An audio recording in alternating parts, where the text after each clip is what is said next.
अस्सलाम वालेकुम students, learner, friends. हम अपने चैनल जाफर बायोलॉजी पे एनारोबिक रेस्पिरेशन को शुरू किया था और हमने अपने प्रीवियस लेक्चर में बैच फर्मेंटेशन की बात की थी, फर्मेंटेशन प्रोसेसेस की अबाउट बात की थी। आज हम बात करने जा रहे हैं किस टॉपिक पे। नेक्स्ट पे हमने प्रीवियसली बात की थी जनाब बैच फर्मेंटेशन की बात की थी। आज हम बात करने जा रहे हैं किस पे, फेड बैच पे बात करने जा रहे हैं। ठीक है, इस पे बात करने जा रहे हैं, फेड बैच पे बात करने जा रहे हैं। फेड बैच जो है वो फर्मेंटेशन कौन से, हम जानते हैं, हमने कल प्रीवियस की बात की थी कि ग्लूकोज को जो है वो हमने इस्तेमाल करना है, ग्लूकोज को, और इसको जनाब एनारोबिकली पायरुविक एसिड में कन्वर्ट किया जाता है और फिर पायरुविक एसिड को जो है वो इस्तेमाल किया जाता है, फर्मेंटेशन में इस्तेमाल किया जाता है और उससे अल्कोहल वगैरह जो है वो बनाया जाता है, एथेनॉल वगैरह जो है वो बनाया जाता है। लेकिन अब बैच में हमने देखा था कि बैच में हमने फर्मेंटर को यूज किया, एक ही दफा हमने जब इस्तेमाल कर लिया, सबस्ट्रेट को डाल दिया, उसमें हमने एक ही दफा इस्तेमाल किया किसका, कल्चर का, बैक्टीरियल कल्चर को डाल दिया, सबस्ट्रेट बैक्टीरियल कल्चर को एक ही दफा इस्तेमाल किया, एक ही दफा डाला और फिर एक ही दफा हमने प्रोडक्ट्स को जो है वो उसको गेन किया, एक ही दफा प्रोडक्ट्स को हमने ले लिया। लेकिन एक्चुअली जो बात है कि अगर हमने ये हमने एक फर्मेंटेर इस्तेमाल किया था, ठीक है, ये एक फर्मेंटेर है जनाब, और फिर उसमें हमने सबस्ट्रेट को डाल दिया, ये सबस्ट्रेट है कोई, इसमें उस सबस्ट्रेट की बात कर रहे हैं। फिर उस ये मैंने इसको सबस्ट्रेट ऐसे शो कर दिया, फिर इसमें ये मैंने कुछ ये बैक्टीरियल कल्चर को इस्तेमाल किया जनाब, बैक्टीरियल कल्चर इसमें डाल दिया है। इस बैक्टीरियल कल्चर को मैं ये शो कर देता हूं जनाब इसको सी से, और फिर उसके बाद जैसे हमने इसको बैक्टीरियल कल्चर डाला था बैच फर्मेंटेशन में, फिर हमने क्या कहा कि इसको हमने कन्वर्ट किया, एक मखसूस टाइम के बाद ये कन्वर्ट हो गया किसमें, प्रोडक्ट्स में कन्वर्ट हो गया। हमने इसको प्रोडक्ट्स से तैयार कर ली और वो प्रोडक्ट्स हमने तैयार की, मखसूस हमने पी से इसको शो किया, मखसूस टाइम के बाद वो ड्यूरेशन जितनी भी थी वो खर्च हुई थी। लेकिन इसमें हमने ये कहा था कि बैच फर्मेंटेशन में हमने ये कहा कि भाई इसमें प्रॉब्लम ये था कि हम इसको एक ही दफा सबस्ट्रेट को पुट करते थे और एक ही दफा सबस्ट्रेट को डालने के बाद बैक्टीरियल कल्चर को डाल के हम प्रोडक्ट्स को लेते थे। अगर हम एक फर्मेंटर में इस्तेमाल करते हैं, फिर दूसरे में डालते हैं या तीसरे में डालते हैं, इसमें ड्रॉबैक ये था कि इसमें टाइम कंज्यूम होता था। एक फर्मेंटर को जब इस्तेमाल कर लेते थे फिर उसको साफ करना पड़ता था और देन हम उसमें उस फर्मेंटर में दोबारा फर्मेंटेशन करवा सकते थे।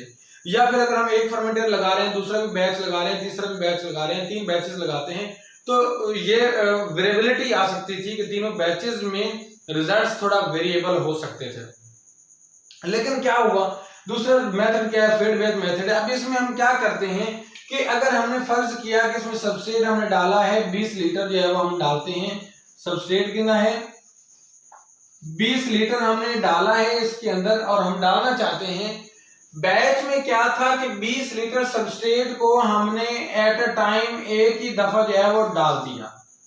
क्या किया, हमने 20 लीटर सबस्ट्रेट को एक ही दफा बैच के अंदर जो है वो डाल दिया था और उसको बैच कल्चर उसके अंदर बैक्टीरियल कल्चर को डाल के एक ही दफा प्रोडक्ट्स को एक ही दफा हमने उसको अलग कर लिया था। लेकिन फेड बैच में क्या है, फेड जैसे लफ्ज जो है वो जाना जाता है कि हम अगर हमने ये डालना है सबस्ट्रेट को 20 लीटर इस्तेमाल करना है तो हम 20 लीटर ही इस्तेमाल करेंगे, ठीक है, और 20 लीटर सबस्ट्रेट को इस्तेमाल करेंगे तो मगर डालेंगे किस तरह, फर्ज कि हम पहली दफा डालते हैं 3 की मिकदार में डाल देते हैं, लीटर जो है वो सबस्ट्रेट डाल देते हैं, फिर दूसरी दफा भी 3 डाल देते हैं, ठीक है, तीसरी दफा हम क्या डाल देते हैं जनाब 4 लीटर डाल देते हैं, ठीक है, और नेक्स्ट दफा हम जो है वो 5 का जो है वो उसकी मिकदार जो है उसमें डाल देते हैं, किसमें, फर्मेंटर में या बैच में डाल देते हैं। अब इस चीज में इसमें ये क्या हुआ, आपने क्या देखा है कि हमने डाला वही है 20 है, क्या है, हमने 20 लीटर ही सबस्ट्रेट को डाला है, मगर 20 लीटर सबस्ट्रेट को हमने थोड़ी थोड़ी मिकदार में डाला है, थोड़ी थोड़ी मिकदार के जरिए उसको जो है वो दाखिल किया है उस फर्मेंटर के अंदर, उसकी फर्मेंटेशन करवाई है। अब यहाँ पे आप लोगों के जहन में एक सवाल उठ सकता है कि भाई अगर हमने इसको थोड़ी थोड़ी मिकदार में डाला है तो ये तो हम कंटिन्यूसली डाल रहे हैं ना भाई। यहाँ पे आप लोगों को जहन में दो सवाल उठेंगे, एक ये कि अगर हमने इसको थोड़ी थोड़ी मिकदार में डाला है तो इसको कंटिन्यूस क्या कहेंगे, क्या इसको फर्मेंटेशन को कंटिन्यूस कहेंगे?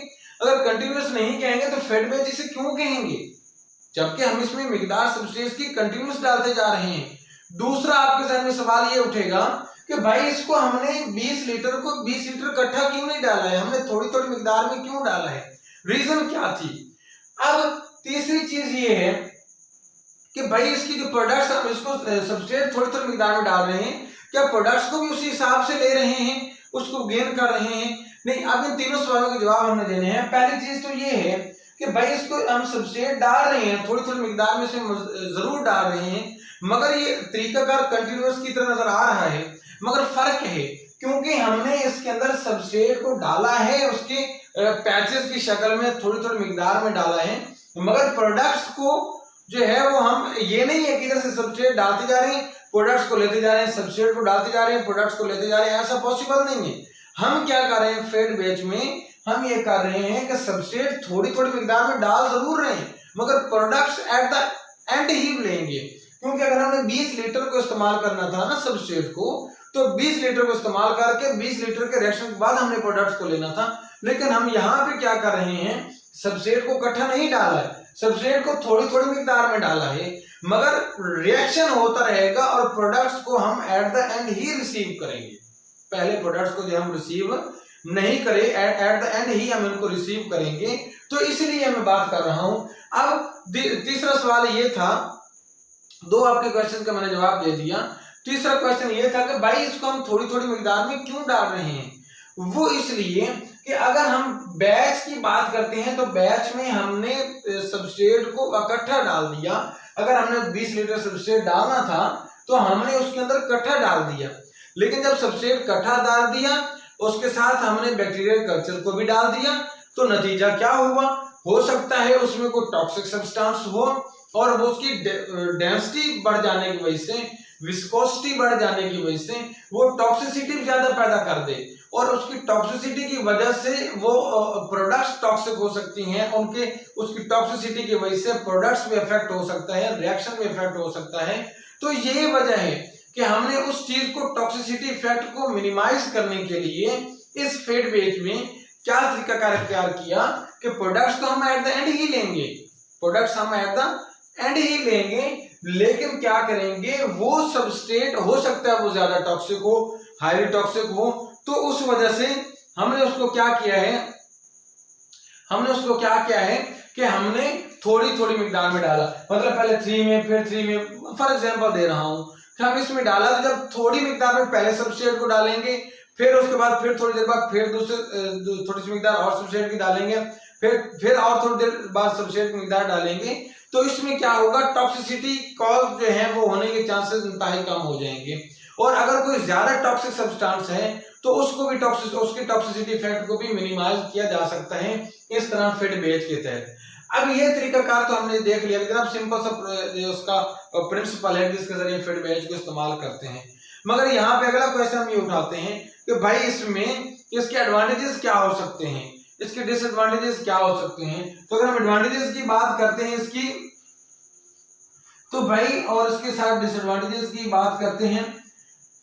अब एडवांटेजेस इसके क्या हो सकते हैं जनाब? पहली चीज तो ये है, सबसे मेन इफेक्ट ये है कि भाई अगर कोई टॉक्सिक जो उसकी जो टॉक्सिसिटी है उससे उसको बचाया जा सकता है, कि हम उसको टॉक्सिसिटी जो है उसमें क्रिएट नहीं हो सकती है, उसको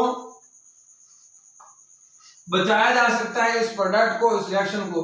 दूसरी ये चीज है कि अगर हमने हमारे पास कोई सबस्ट्रेट ऐसा है जो कि हाईली टॉक्सिक है, क्या है, हाईली टॉक्सिक है, तो अगर कोई हाईली टॉक्सिक सबस्ट्रेट है जिसे हम इस्तेमाल करना चाहते हैं, जिसकी हम फर्मेंटेशन करवाना चाहते हैं, तो उस हाईली टॉक्सिक सबस्ट्रेट को हम बैच में नहीं इस्तेमाल कर सकते हैं, उसको हम बैच में लेके नहीं जा सकते हैं। क्यों? क्योंकि बैच में अगर लेके जाएंगे तो वो तो टॉक्सिसिटी क्रिएट कर जाएगा। इसका मतलब हुआ कि बैच फर्मेंटेशन का प्रोसेस जो है वो हाईली टॉक्सिक सब्सटेंस पे फिट नहीं आता है। लेकिन उस हाईली टॉक्सिक सब्सटेंस की फर्मेंटेशन अगर हम करवाना चाहते हैं तो फेड बैच के जरिए जो है वो हम उसकी फर्मेंटेशन जो है वो हम करवा सकते हैं। ठीक है, उसके बाद चीज क्या है, कि इसमें ज्यादा हम जो है वो लार्ज बायोमास जो है वो हम हासिल कर सकते हैं। क्या कर सकते हैं जनाब? लार्ज बायोमास इस्तेमाल इससे जो है वो हम ले सकते हैं। इससे एक तो टॉक्सिसिटी इफेक्ट को कम किया, दूसरा हाई टॉक्सिक सब्सटेंस को इस्तेमाल कर दिया ताकि इससे जो फीडबैक में इस्तेमाल किया, तीसरा लार्ज बायोमास इस्तेमाल कर सकते हैं। अब चीज है कि इसके डिसएडवांटेज क्या है, क्योंकि अगर हम डिसएडवांटेज की बात करें तो भाई इस प्रोसीजर में हमें जो है वो हमें इसके ऑर्गेनिज्म की स्टडी करना पड़ेगी। हमें उस ऑर्गेनिज्म को स्टडी करना पड़ेगा कि भाई वो ऑर्गेनिज्म जिसमें हम ये इस्तेमाल कर रहे हैं, सब्सट्रेट को इस्तेमाल कर रहे हैं, वो इसके हिसाब से किस तरह एक्ट कर रहा है, उसकी जो कैरेक्टरिस्टिक्स क्या है, या उसकी नेचर क्या है, उसका रिएक्शन नेचर कैसी है कि वो इसके अंदर कैसे फर्मेंटेशन करवा सकता है। उसके लिए हम मतलब उसे हमें स्टडी करना पड़ेगा। तो हमें ऑर्गेनिज्म को जब स्टडी करना पड़ेगा तो अल्टीमेटली बात मतलब ये है कि हमें एक अच्छा माइक्रोबायोलॉजिस्ट बनना पड़ेगा, या फिर हमें एक माइक्रोबायोलॉजिस्ट का इस्तेमाल करना पड़ेगा जो है उसको इंडस्ट्रियल स्केल पे, लार्ज स्केल पे, ताकि हम उसको इस्तेमाल कर सकें। मतलब ये है कि हमें जो है वो ऑर्गेनिज्म की स्टडी करना पड़ेगी। ठीक है, ऑर्गेनिज्म की स्टडी इस्तेमाल करना पड़ेगी ताकि हम माइक्रोबायोलॉजिस्ट जो है वो हमें इस्तेमाल करना पड़ेगा। दूसरा इसका सबसे बड़ा जो उसका एडवांटेज क्या है कि ये एक्सपेंसिव है। क्या है? एक्सपेंसिव है जनाब। ये कि थोड़ा महंगा है, बैच थोड़ा सस्ता था, और इस तरह डेवलपिंग कंट्रीज जो है जिस तरह पाकिस्तान है, इंडिया है, और ये कंट्रीज जो हैं इनमें इसका इस्तेमाल करना थोड़ा सा महंगा पड़ जाता है। तो ये जो दूसरे डेवलप्ड कंट्रीज हैं उनमें ये चीज इस्तेमाल होती है। अब इसको इस्तेमाल कहाँ पर कर सकते हैं जनाब? इसको हम यीस्ट के इसकी एप्लीकेशन कहाँ पे अप्लाई हो सकती है? हम इसको इस्तेमाल कर सकते हैं यीस्ट की कल्चरिंग में। किसकी? यीस्ट की कल्चरिंग में, या इसको हम बेकिंग में, या इसको ब्रीवेज में इस्तेमाल कर सकते हैं। ब्रीवेज